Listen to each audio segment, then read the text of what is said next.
পুলিশের জালে গ্রেপ্তার এক অনুপ্রবেশকারী দীর্ঘদিন ধরেই ভারতে এসে গা ঢাকা দিয়েছিল বলে জানতে পারে পুলিশ।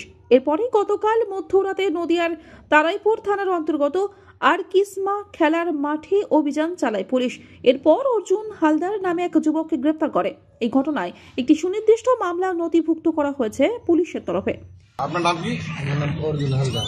অর্জুন হালদার, কোথায় বাড়ি? মহেশপুর থানা। মহেশপুর থানাটা কোথায়?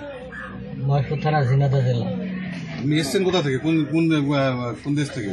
আমি বাংলাদেশ থেকে এসেছি। বাংলাদেশ থেকে? বাংলাদেশের কোথায়? ঠিকানাটা বলো তো ভালো করে। ওটাই যেটা বলছি ওটাই। হ্যাঁ বলার একবার। মহেশপুর থানা, ঝিনাইদহ জেলা, গ্রাম পুরন্দপুর। থানা? থানা মহেশপুর। মহেশপুর।